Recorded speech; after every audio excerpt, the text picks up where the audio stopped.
Abra sua Bíblia no livro dos Atos dos Apóstolos, capítulo 17. Também pode ser chamado de Atos do Espírito Santo. Atos, capítulo 17. Fala um pouco do apóstolo Paulo com seu companheiro Silas, quando foram pregar num lugar chamado Tessalônica. Daí vem o nome de Tessalonicenses. Está escrito assim: tendo passado por Anfípolis e Apolônia, chegaram a Tessalônica, onde havia uma sinagoga de judeus. Paulo, segundo o seu costume, foi procurá-los, e por 3 sábados arrazoou com eles acerca das Escrituras, expondo e demonstrando ter sido necessário que o Cristo padecesse e ressurgisse dentre os mortos. E este, dizia ele, é o Cristo Jesus que eu vos anuncio. Alguns deles foram persuadidos e unidos a Paulo e Silas, bem como numerosa multidão de gregos piedosos e muitas distintas mulheres. Os judeus, porém, movidos de inveja, trazendo consigo alguns homens maus dentre a malandragem, ajuntando a turba, alvoroçaram a cidade e, assaltando a casa de Jason, procuravam trazê-los para o meio do povo. Porém, não os encontrando, arrastaram Jason e alguns irmãos perante as autoridades, clamando: estes que têm transtornado o mundo chegaram também aqui, os quais Jason hospedou. Todos estes procedem contra os decretos de César, afirmando ser Jesus outro rei. Tanto a multidão como as autoridades ficaram agitadas ao ouvirem essas palavras. Contudo, soltaram Jason e os mais, após terem recebido deles a fiança estipulada. Amém? Alguma versão está diferente no verso 6, a minha fala transtornar. Obrigado, Cláudio.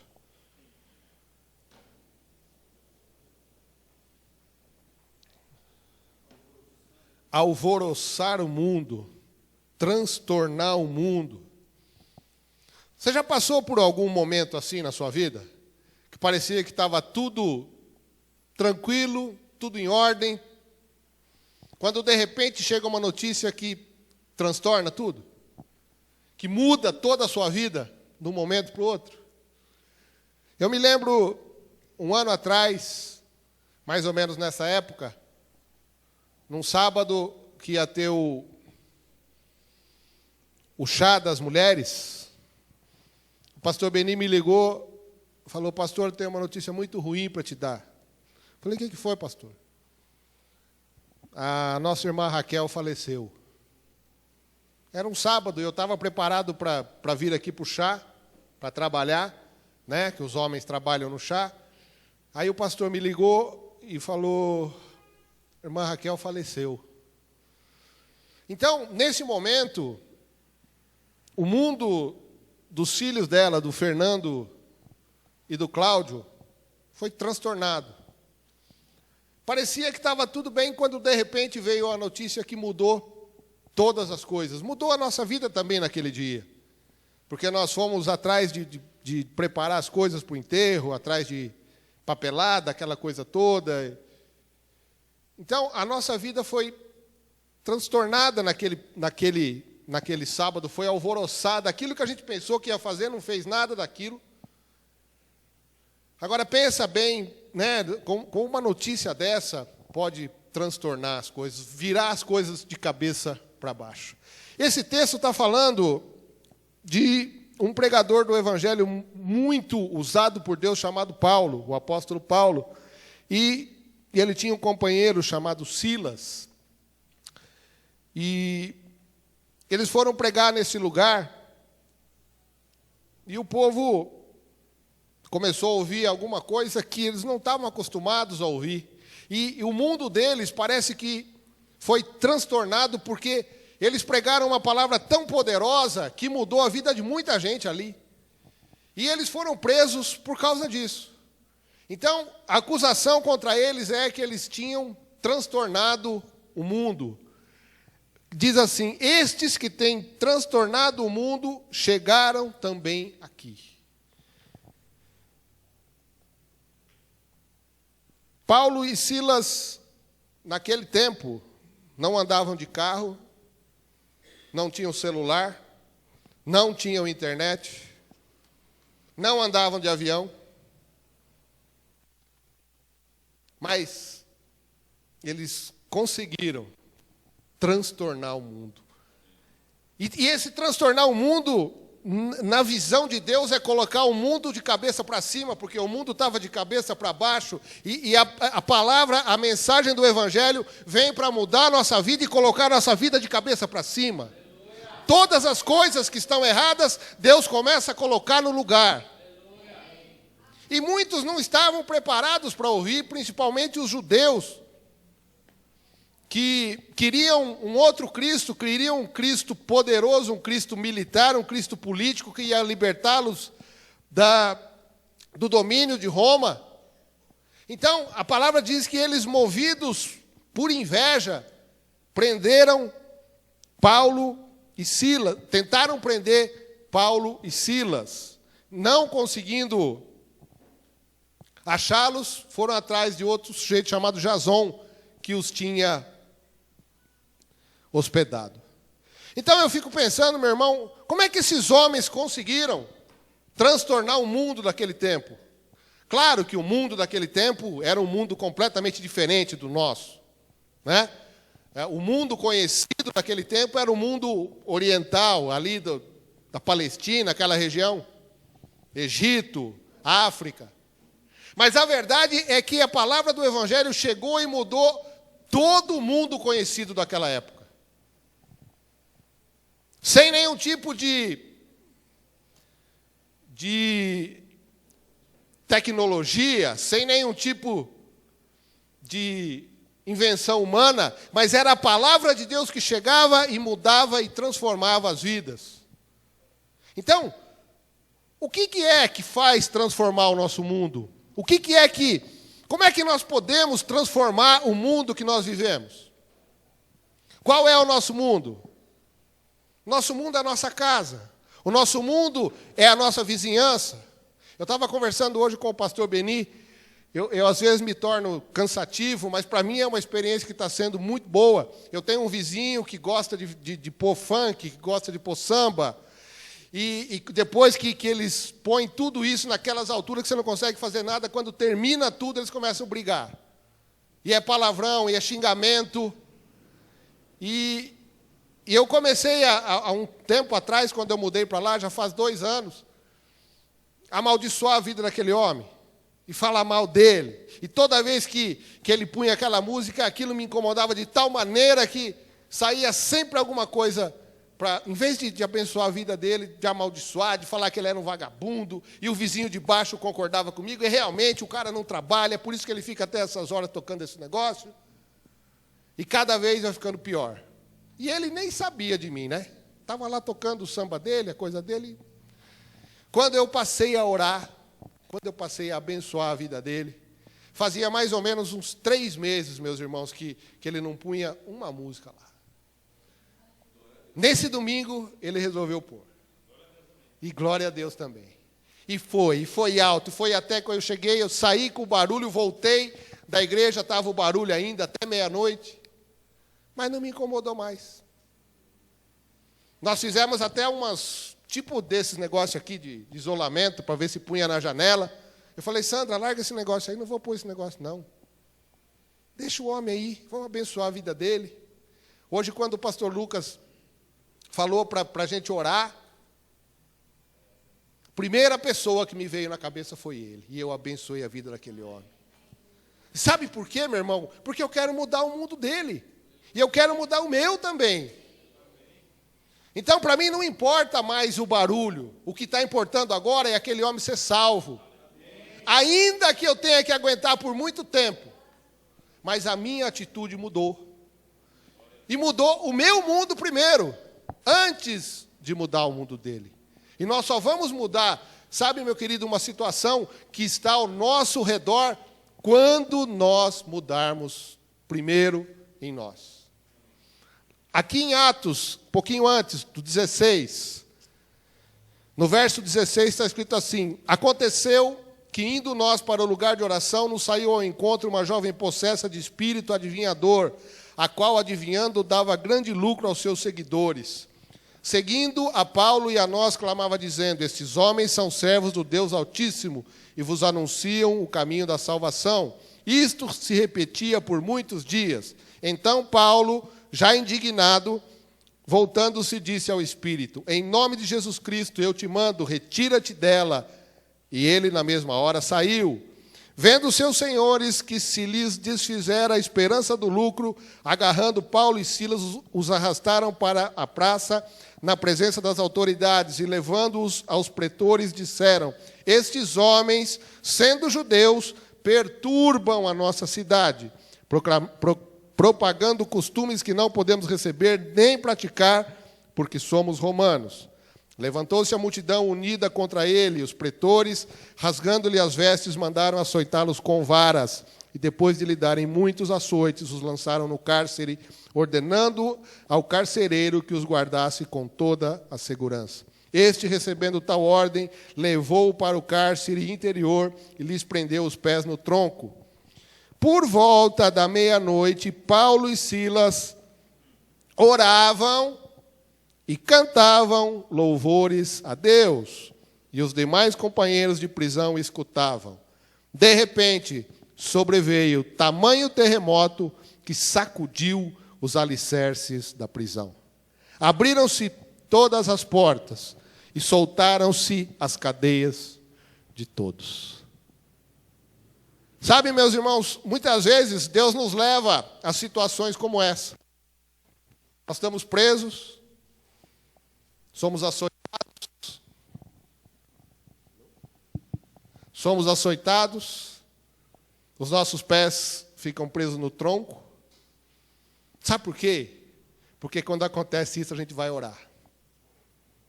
Quando acontece isso, a gente corre para a presença de Deus.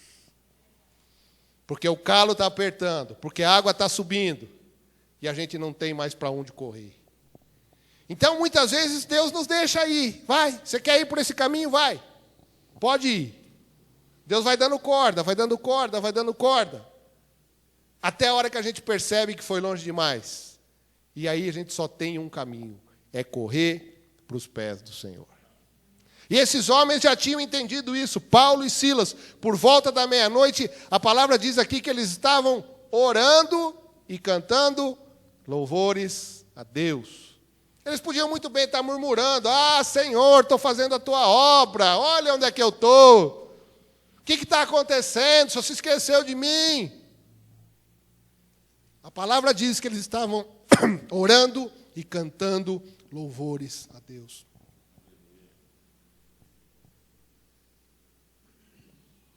Eles eram homens acostumados à oração. O Salmo 121 diz assim: elevo os meus olhos para os montes. De onde me virá o socorro? O meu socorro só pode vir do Senhor, que fez o céu e a terra, porque ninguém mais pode me socorrer. Tem momentos na nossa vida que Deus nos deixa assim. Não tem socorro. Para onde você olha, não dá para você sair. Da onde você espera o socorro, não vem. Mas o socorro vem do Senhor, que fez os céus e a terra. E esses homens sabiam disso. Então, o que foi que eles fizeram? Vamos perder tempo murmurando, reclamando? Não, nós vamos cantar louvores e orar. E a palavra diz que os alicerces da prisão tremeram por causa do terremoto e que as cadeias, as prisões de todos os presos se soltaram. Por causa deles, por causa de dois homens de Deus, as prisões de todos se soltaram. Sabe, meu irmão, eles já tinham aprendido o caminho da adoração. Por que a adoração é uma coisa tão resistida? Por que muitas vezes, sabe quem está ministrando a adoração, parece que precisa fazer força para o povo adorar. Precisa se rasgar todo. É porque o diabo sabe que quando nós adoramos, meu irmão, Deus libera do céu sobre as nossas vidas. Deus libera a bênção sobre as nossas vidas. Quando Jesus estava no deserto para ser tentado pelo diabo, o diabo falou para ele assim, se você me adorar, eu vou te dar todos os reinos do mundo. E mostrou para ele. Mostrou Estados Unidos, mostrou o Brasil, mostrou a Inglaterra. Mostrou os reinos lá da Arábia, o petróleo, é tudo seu. E mostrou a glória também do mundo para ele. Se você me adorar, eu vou te dar tudo isso porque é meu. Jesus falou para ele assim, somente ao teu Deus adorarás, porque está escrito. Pensa bem, se o diabo podia dar para Jesus toda a glória e os reinos do mundo por causa da adoração, imagine o que Deus não pode liberar sobre a tua vida quando você começar a adorar o Senhor. Será que a glória de Deus é maior do que a glória do mundo? Muito mais. Então nós precisamos começar a experimentar na nossa vida essa glória. Sabe, meu irmão, então quando nós estivermos adorando, esquece de tudo. Se lança nos pés do Senhor. Sabe, essa música é muito profunda. Tira a tua coroa e joga no chão, porque o teu rei é o Senhor. É sinal que você já desistiu de você mesmo e deixou ser Deus na sua vida. Senhor, eu não posso mais fazer nada, eu estou preso aqui, estou no tronco. Mas eu vou aproveitar o momento e vou dar glória a Deus. Eu vou aproveitar o momento e adorar o Senhor. Eu vou aproveitar esse momento que eu estou fraco, que eu não posso mais fazer nada, e deixar Ele ser Deus na minha vida. E deixar Ele mudar, e deixar Ele transformar. E deixar que o meu mundo seja colocado de cabeça para cima. Que todas as coisas voltem de novo para o lugar. Então, meu querido, nós precisamos ser assim, adoradores, adorar o Senhor. A coisa está boa? Adore. A coisa está ruim? Adore. Uma vez um pastor falou assim para mim, assim, para mim não, falou na igreja. Um outro pastor teve muito doente, quase morreu. Então ele percebeu que ele estava fazendo muita coisa errada. Ele percebeu que ele adorava pouco a Deus, então ele fez um propósito. Senhor, se o Senhor me tirar dessa, a minha vida vai mudar. E o Senhor o tirou. E pouco tempo depois ele esqueceu completamente do propósito que ele tinha feito. E eu falei, eu era novinho na fé, eu falei, mas como é que pode, né? Deus faz um negócio tão grande na vida do sujeito. Ele faz um pacto, ele faz um voto com Deus. E na primeira dificuldade ele já esqueceu tudo. Eu não vou ser assim. Meu Deus, depois eu fui entender. A nossa tendência é essa. Primeira dificuldade, a gente esquece tudo que falou, tudo que prometeu, tudo que... Sabe, meu irmão, está na hora da gente acordar. Está na hora da nossa vida espiritual mudar. Está na hora de Deus começar a fazer isso na nossa vida. De tremer o alicerce, de fazer os grilhões saírem. Mas nós precisamos ser homens de oração, homens de adoração, homens e mulheres. Porque Deus vai mudar a nossa vida. Mais ainda, esses homens eram homens cheios do Espírito Santo, que buscavam a presença de Deus, que buscavam o Espírito Santo a todo momento. Mais ainda, eram homens que se separavam das coisas do mundo, se separavam, homens que faziam um esforço tremendo para não pecar. Sabe, quando nós estamos cheios do Espírito Santo, o Espírito Santo flui na nossa vida, as coisas começam a acontecer. As coisas começam a acontecer, começam a mudar. E às vezes muda e a gente acha que vai mudar para melhor e parece que muda para pior. Mas é Deus que está, sabe, colocando os alicerces que estão errados todos para baixo, para começar a fazer de novo. Deus tá mudando tudo porque a gente faz as coisas na nossa força, raciocínios humanos, planos humanos, e não dá certo. Aí Deus vem, joga tudo por terra e começa a construir de novo, de acordo com a vontade dele. E quando Fazer construção não é fácil, não. Porque quando Deus joga tudo no chão, fica aquela montoeira de entulho. Quem já construiu sabe quanto é ruim mexer com entulho. Você pega uma parede dessa, você calcula que vai dar 10 sacos de entulho, dá 50. E é pesado, e rasga o saco. Sabe? Então, é isso que a gente faz. Quando a gente não deixa Deus ser dono da nossa vida, a gente constrói sobre estruturas humanas que Deus precisa colocar no chão para começar a fazer tudo novo na nossa vida. Então, nós precisamos ser cheios do Espírito Santo, nos separar para o Senhor, ter tempo para Ele.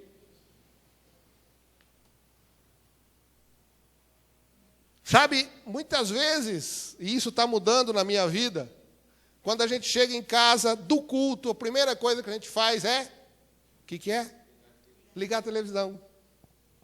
Se encheu da presença de Deus aqui, Deus derramou, Deus fez, mas nós estamos pensando no jogo que vai passar, no gol que eu preciso ver, ou... Não é assim? Até quando nós vamos ser assim? Até quando nós vamos trocar a glória de Deus por coisas que são de proveito nenhum? Esses homens eram homens que entendiam que eles não estavam lutando contra os outros homens, mas eles estavam lutando contra o diabo. A palavra de Deus diz que a nossa luta não é contra a carne e nem contra o sangue. Então não adianta eu querer impor o meu ponto de vista para outra pessoa. Não adianta eu querer que o homem pare de tocar o samba lá e batendo na cara dele.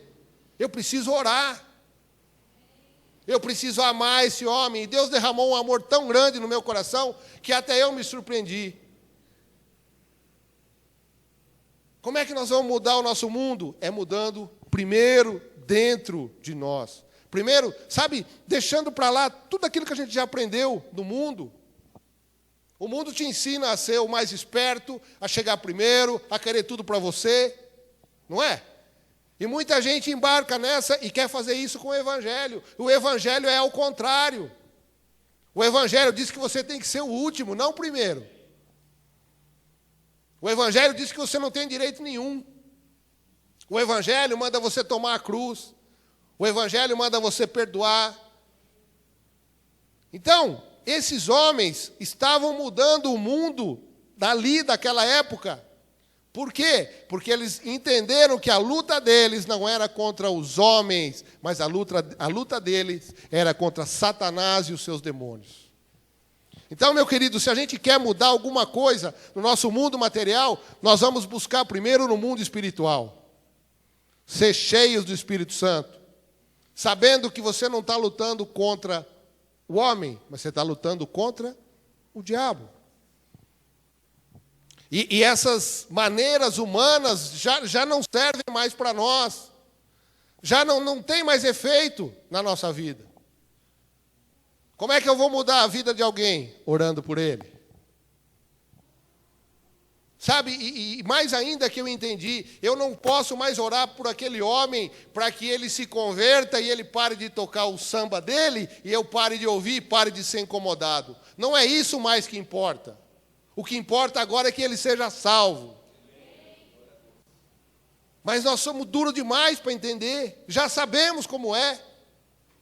Mas a nossa carne se levanta e nós precisamos, sabe, meus irmãos, todos os dias colocar a nossa carne na cruz, porque não tem jeito não.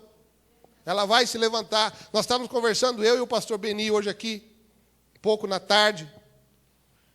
E a gente começa a falar da nossa vida.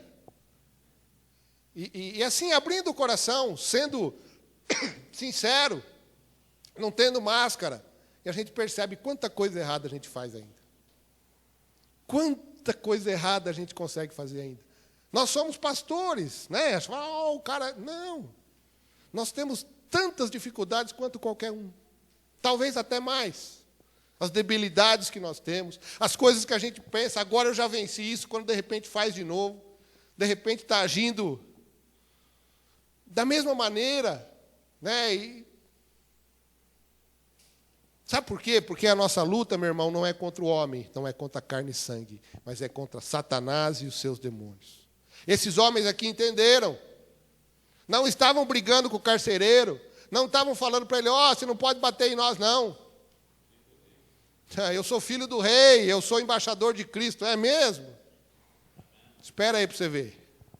Jesus falou, se fizeram isso aqui para o lenho verde, imagina o que vão fazer para o madeiro seco.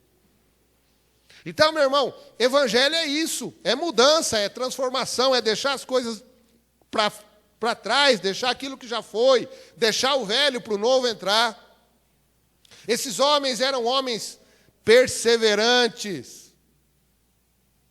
A palavra diz aqui no verso 2, no 17, Paulo, segundo o seu costume, foi procurá-los e por 3 sábados arrazoou com eles acerca das Escrituras.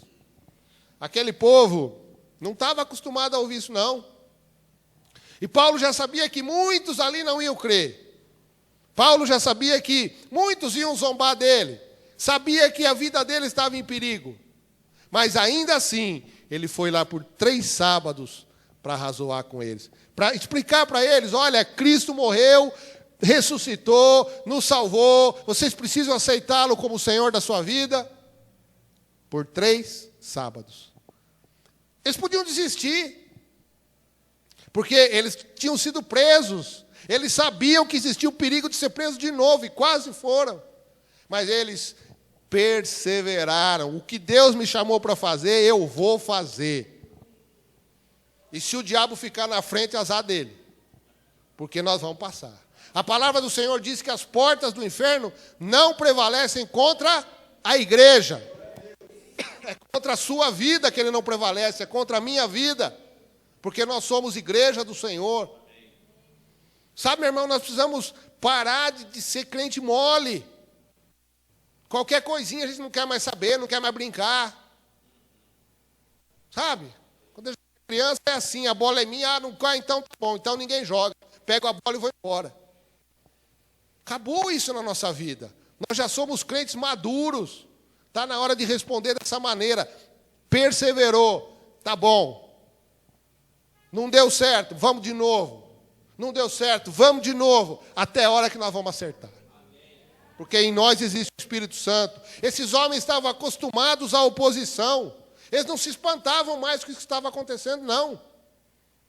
Não se espantavam que as pessoas não crescem. Não se espantavam que pudessem ser presos, não se espantavam que pudessem ser mortos. Para eles não fazia mais diferença nenhuma.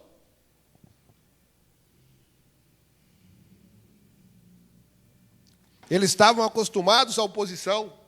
E quando nós nos lançamos a fazer qualquer coisa para o Senhor, você pode ter certeza que o diabo vai se levantar para tentar nos parar.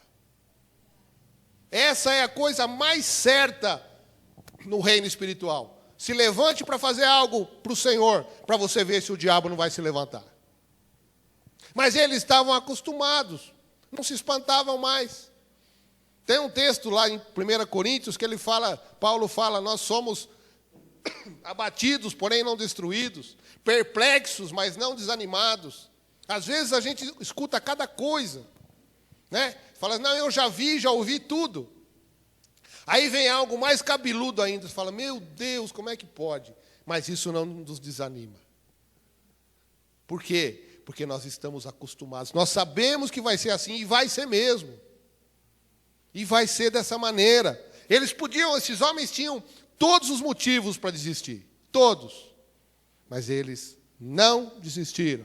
Eles sabiam que Deus os tinha comissionado para fazer uma grande obra, que era pregar o Evangelho.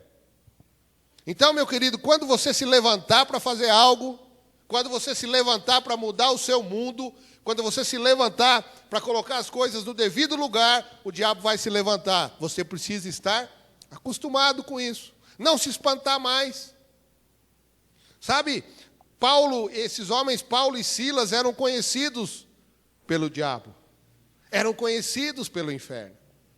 Tem um texto no capítulo 19, que diz que tinha um sujeito chamado Cefas, e tinha alguns filhos, e esse povo começou a ver aquilo que Paulo e Silas faziam, que Paulo e Silas expulsavam os demônios, e os filhos desse homem resolveram também que iam expulsar os demônios.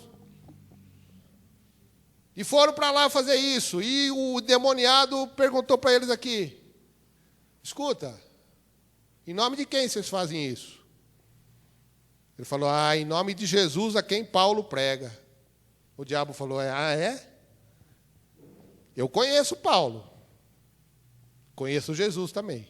Mas vocês são quem mesmo?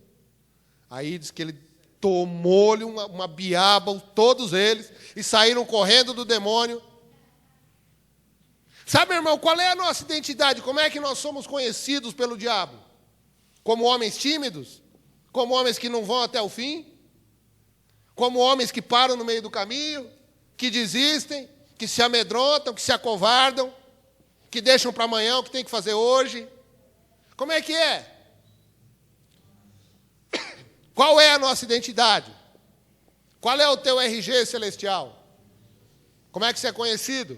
Como é que você é conhecido pelos seus vizinhos?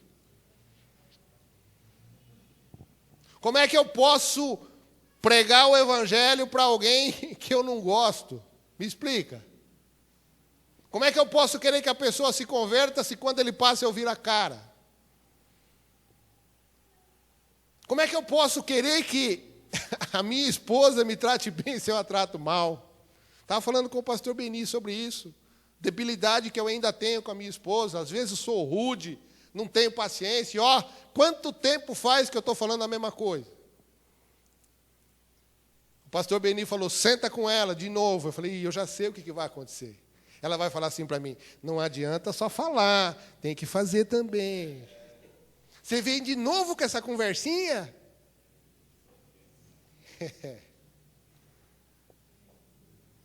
Sabe, meu irmão, como é que eu sou conhecido pela minha esposa? Qual o testemunho que a minha esposa tem para dar de mim? Qual o testemunho que o meu pai tem para dar de mim? Sabe, desculpa falar de novo disso, mas o que eu e o pastor Beni fizemos hoje à tarde aqui é uma coisa extremamente importante. Você precisa ter pessoas que caminhem junto com você, com quem você possa se abrir, com quem você possa falar, ser verdadeiro. Sabe, meu irmão, tá tudo bem? Não tá não, cara. Pisei na bola de novo, pequei de novo naquilo que falei que não ia mais fazer. Me ajuda aí, vamos orar. Não, a gente quer caminhar sozinho, acha que dá conta, não dá não. Nós precisamos de companheiros, sabe? Como Paulo tinha um companheiro chamado Silas. Como Paulo tinha um companheiro chamado Lucas. Paulo tinha um outro homem chamado Marcos. Num tempo ele não quis saber do Marcos, porque o Marcos ainda fazia um monte de besteira. Mas chegou uma hora que ele falou: manda o Marcos vir aqui, porque ele me é útil em todas as coisas. Então, meu irmão, não caminhe sozinho, não. Sabe? Não caminhe sozinho, faça o que você tem que fazer. Mas o diabo tem que saber quem é você. O diabo tem que saber qual é a tua identidade. O diabo tem que saber qual é o limite. Eu posso ir até aqui, mas daqui eu não posso ir, porque esse sujeito é consagrado a Deus. E ainda que eu faça, e ainda que eu fique tentando, esse aqui é difícil de derrubar. Por quê? Porque ele já está firmado na rocha. Ele já sabe o que ele quer. Sabe, o crente tem que saber para que veio, para onde vai. Tem gente que não sabe para onde vai. Qualquer lugar está bom. Tem gente que não tem meta. Então, qualquer coisa serve. Qualquer emprego serve, qualquer salário serve, qualquer horário serve. Então, meu irmão, o que é que nós estamos fazendo? Quem somos nós? As pessoas nos conhecem? As pessoas sabem quem verdadeiramente nós somos? Fui para a casa do pastor Beni e estava passando lá um programa na televisão chamado O Diabo ao Seu Lado. É num desses canais de Discovery, esses negócios aí. O sujeito parecia ser uma coisa tão... mas não era. Ele era um almirante que... um monte de medalha, tudo falsa, tudo falso, entrou na Marinha, recebeu condecoração do presidente, tudo falso. A única pessoa que o conhecia era a esposa dele. E, no final, ele tentou matar a esposa para não ser exposto. Sabe mesmo, nós precisamos ser verdadeiros. Porque se nós não formos verdadeiros entre nós, o diabo vai saber. Ah, aquele cara lá fala, mas não faz. Aquele cara diz que é, mas não é. Aquele cara promete, mas não cumpre. Aquele cara dá o cheque e não tem dinheiro para pagar. Sabe, tudo que ele fala, ele não cumpre. Dá para confiar nele? Não dá. Sabe, Paulo e Silas entenderam que as coisas humanas não funcionam. Eles tinham métodos do céu. Adianta eu ficar murmurando? Não, não vai resolver. Adianta querer me soltar dessas algemas? Não, elas são fortes demais. Adianta eu xingar o carcereiro? Também não. O que adianta? Orar e adorar. Sabe, meu irmão, eu quero dizer para você uma coisa. O que muda a nossa vida é a palavra de Deus. Você quer ter mudança na sua vida? Leia a Bíblia. Você quer ter mudança? Essa Bíblia, essa palavra, ela tem que entrar não no teu intelecto, mas tem que entrar no teu coração. Ela não pode ser somente ouvida, ela tem que ser vivida. Enquanto a gente não colocar a palavra de Deus em prática, nada vai mudar na nossa vida. Nada. Nós vamos estar sempre na prisão. Sempre no tronco. Sempre sem poder caminhar. E às vezes o diabo até deixa a gente caminhar um pouquinho. Ele deixa. Vai, caminha um pouquinho. Você vai só até aqui. Mas não precisa mais que isso não. Então, breca. Então tem muita gente que acha que vir para a igreja uma vez durante a semana está bom, que acha que não precisa ouvir palavra, que acha que não precisa ser ensinado, que acha que já sabe tudo, que acha que os outros são pequenos demais para ensinar. Então é tempo, sabe, meu irmão, dessa palavra começar a fazer efeito na nossa vida. Colocar em prática, não só ouvir. Ouvir é muito bonito. O pastor Lucas, sábado passado, pregou sobre Tiago. Foi. Tiago é um dos livros que eu mais amo na Bíblia. Sabe por quê? Porque é prática. Confronta a gente. Expõe o nosso pecado, expõe a nossa maneira errada de fazer as coisas. E tem algumas pessoas, inclusive algumas igrejas, que falam para não levar o livro de Tiago muito a sério, não. Eu quero dizer para você, leve toda a Bíblia a sério. Sabe, Tiago fala sobre uma coisa tão simples que a gente tropeça todo dia na língua, na palavra. Todos os dias, se a gente não tomar cuidado, tropeça. Então, querido, está na hora disso aqui começar a fazer efeito na nossa vida. Sabe por quê? Conforme nós vamos caminhando, aquilo que nós temos que enfrentar começa a ser maior. Os desafios começam a ser maiores. É como na escola. Quando a gente entra lá, fica lá fazendo aquela letrinha, né? E se a gente não faz direito, fica que nem eu, depois que a minha letra, assim, cursiva, que chama, é horrorosa. Então eu só escrevo letra de forma. Pulei etapa. Devia ter aprendido. Mas não vou fazer isso não. Depois, quando fiquei mais moço, fui para a escola e tal, chegou no colegial, isso aí não presta não. Tomar cachaça que é mais gostoso. Sabe? E a gente vai fazendo essas coisas, confiando na nossa mente, confiando naquilo que é bom e atendendo aos apelos do mundo para a nossa vida. E chega uma hora na nossa vida que a gente percebe que perdeu tanto tempo com as coisas, perdeu tanto tempo correndo atrás de bobagem, de besteira, quando a gente se confronta com a palavra de Deus e vê, meu Deus, se eu tivesse feito as coisas antes, se eu tivesse escolhido Jesus antes, se eu tivesse entregado a minha vida para Ele antes, quanta coisa ruim eu teria evitado na minha vida. Então está na hora de nós, sabe, começarmos a colocar isso aqui em prática, para que a nossa vida mude. Você quer ver como é que está a sua vida espiritual? É só saber o seguinte: você está em paz com o mundo? As coisas do mundo são boas? As coisas do mundo ainda dominam a nossa vida? Você está em paz com o mundo? A palavra de Deus diz lá em 1 João que aquele que ama o mundo é inimigo de Deus. O que é amigo do mundo é inimigo de Deus.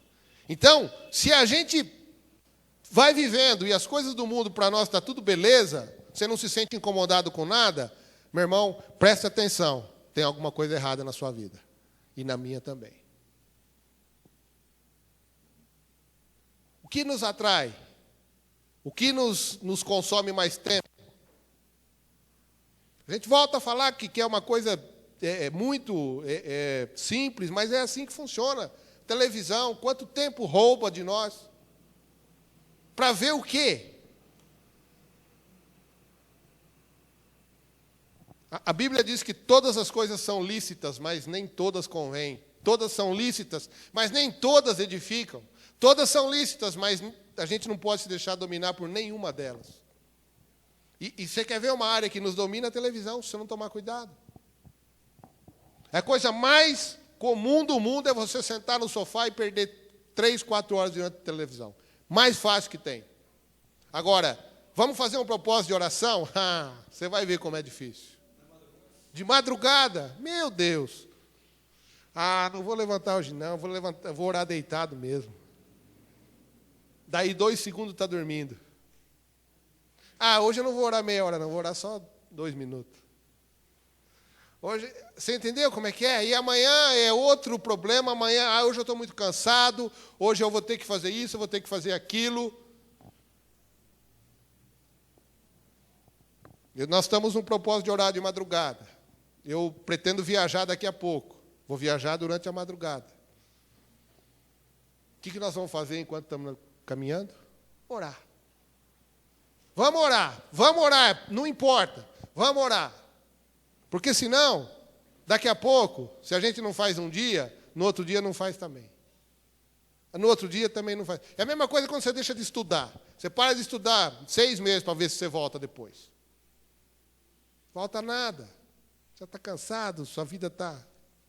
Então, meu querido, nós precisamos entender o seguinte, nós precisamos mudar o nosso mundo, mudar a nossa maneira de viver.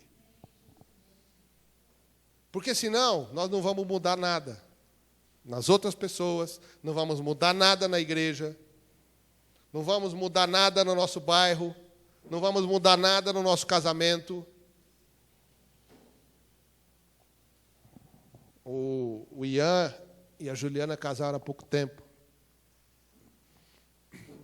Aprendam com a gente que já errou, viu? Nós que estamos mais velhos de casado aqui, já fizemos muita besteira. Muitas. Vocês têm a chance de começar direito. De começar, sabe, a construir o casamento de vocês em cima da palavra de Deus. Estava falando para o pastor Beni, a minha esposa, a Sandra, depois de eu ter aceitado Jesus, foi a melhor coisa que me aconteceu. Porque ela me botou no lugar, me botou no prumo. E graças a Deus por isso.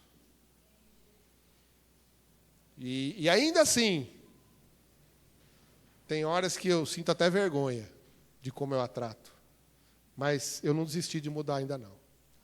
Eu vou mudar, eu estou perseverando.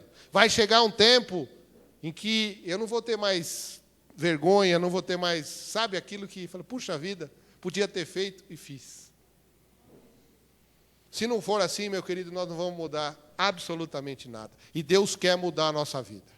Deus quer fazer com que a nossa vida seja uma vida de propósito, uma vida que dê fruto, uma vida que agrade a Deus. Uma vida, sabe, que as pessoas olhem para nós e digam assim, ali está um homem de Deus, ali está uma mulher de Deus. Ele quase morreu, mas Deus sustentou ele. Como é que ele aguentou? Foi Deus. É porque Deus estava na vida dele. Como é que ele mudou assim? O cara era uma tranqueira. Foi Deus. Estava quase no fundo do poço, mas Deus tirou ele de lá. Então, meu irmão, eu não sei qual é o momento que você está passando, se talvez você esteja mais ou menos como Paulo e Silas, preso, sem saber para onde ir. O conselho para nós é que a gente comece a viver a palavra de Deus, de verdade, na nossa vida. E com certeza o nosso mundo vai mudar. Amém? Vamos colocar de pé.